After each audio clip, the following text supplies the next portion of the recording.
awesome people. I hope you're having a great day today. Today we're taking a look at the next short story in this Unreal collection by Ursula K, LeGuin's, which I'll link you to in the comments below. There are 3 short stories left, as you can see. This is a 17-page short story for you folks. It's called The Poacher. It's basically like Ursula K. LeGuin's take on the traditional fairy tale, although there are some darker and more mature ones here and there.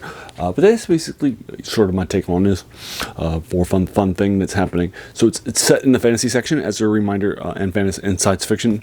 As a reminder, this book's divided into 2 halves. The first half are of non-fantasy or non-science fiction, just no more short stories.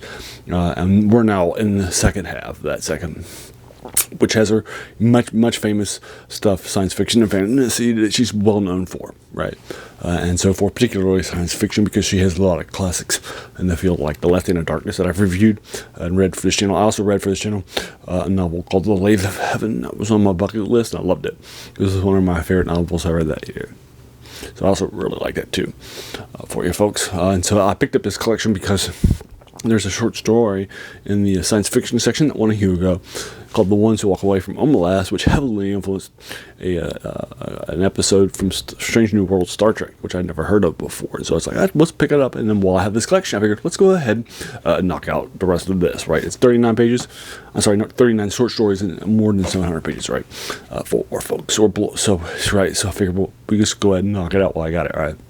She's beloved, and she does 2 of the genres that I care about, fantasy and science fiction. The other one is horror, that I do my reviews of, right? And she's not only beloved, like I said, in science fiction, also in fantasy too, with her Wizard of Earthsea series, set in Earth too. It's a young adult series of folks for teenagers and such like that, for them to read and such, and it creates the young, talented wizard, in this case Ged, from the outer areas, who comes in and starts to get raised into magic areas with magic schools and so forth, and which things like J.K. Rowling and Harry Potter would later take into the things that she created, right? Such as running into her rival at school, stuff like that, right? So there are a lot of similarities between the 2, right? So that's cool.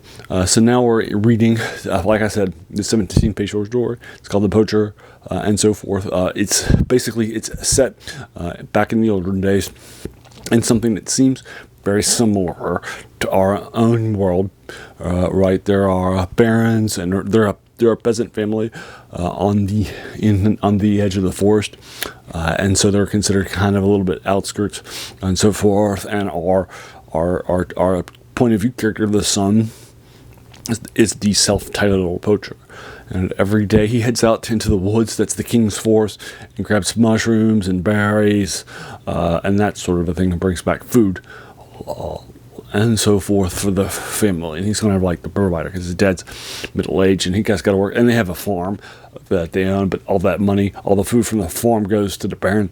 But there's nothing that they keep for themselves. They're allowed to have a small garden where they keep stuff, and we're able to grow whatever they want to for themselves, but it's not allowed to be that big. So that's sort of their. His father is somebody who attacks his wife and himself too physically until the son grows up to be too big for that to continue. But he continues with the stepmother. His stepmother shows kindness to him, but really they don't really have a lot of conversations or anything to him.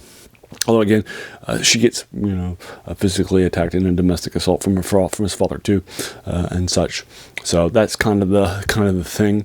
And so because of this home life and because of his love of nature and the forest, our young son, the poacher, will turn more and more towards finding his value in his stuff that he's doing in the forest. And that's where we'll slide over from just a traditional old story to the fairy tale aspects with the magic and such that I talked about before. Obviously, no spoilers. I'm only telling you what the first happened for the first few pages, and then we get. No, I'll set you aside, right? No spoilers here in my reviews. I like it. I thought it was fun. It gets. Like I said, there's a couple of more mature, for adults type aspects that happen here and there for folks. But I liked it. I thought it was good, but not like this amazing, great thing. And it didn't have like this twist ending or anything, right? That changed it up or fixed things out or really revealed things that are happening behind the scenes. of what we find out, which I also was a little disappointed into. So it's probably more of like a 6.5. It's well written.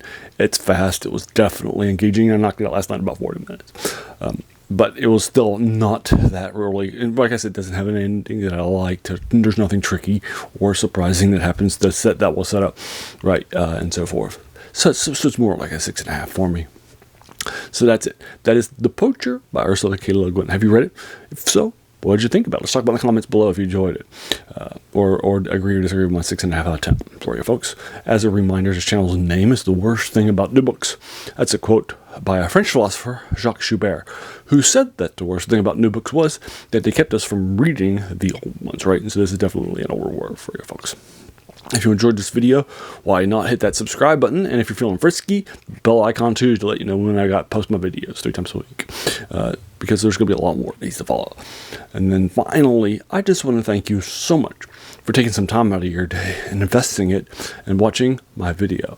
Because we all have so many things that are happening in our lives. And we're pulled in so many different directions. So the fact that you spent this time with me, that's incredibly humbling. And I appreciate it. So thanks again, and have an amazing day.